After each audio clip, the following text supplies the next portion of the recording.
দেখুন, আমরা বিশ্বাস করি যে এই ধরনের ভয়াবহ ঘটনায় সমস্ত রাজ্যের মুখ্যমন্ত্রী এবং প্রশাসনিক প্রধানদের চূড়ান্ত সক্রিয় এবং সংবেদনশীল হওয়াটা কর্তব্য।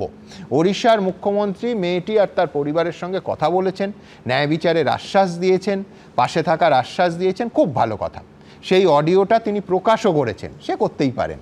কিন্তু কথা হলো, ওনার নিজের রাজ্য মানে ওড়িশায় জুন মাসের মাঝামাঝি থেকে জুলাইয়ের শুরুর মধ্যে মাত্র 17 দিনে যে 7টা ধর্ষণের অভিযোগ সামনে এসেছে, সেই সবকটির ক্ষেত্রে ন্যায় বিচার পাওয়ার ব্যবস্থা ওড়িশার মুখ্যমন্ত্রী করেছেন। তো পরিবারের সঙ্গে কথা বলে আশ্বস্ত করেছিলেন তো মুখ্যমন্ত্রী স্বয়ং।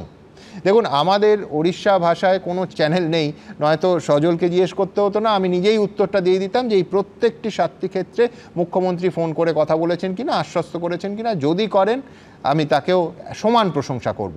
কিন্তু পাশাপাশি আরেকটাও প্রশ্ন থাকবে সজল, যে এই যে বিজেপি সাংসদ প্রতাপ সারেঙ্গি আজ দুর্গাপুরে এলেন, আসতেই পারেন, আসাই উচিত, কিন্তু তার বদলে অন্য কাউকে কি পাঠানো যেত না? প্রতাপ সারেঙ্গি নিজের বিরুদ্ধে 7টা ক্রিমিনাল কেস, তোলাবাজি, দাঙ্গা, এমনকি ওড়িশা বিধানসভায় আগুন লাগানো এবং ভাঙচুরের অভিযোগও আছে। আরেকটু স্বচ্ছ কাউকে কি এ রাজ্যে নীতিশিক্ষা দিতে পাঠানো গেল না?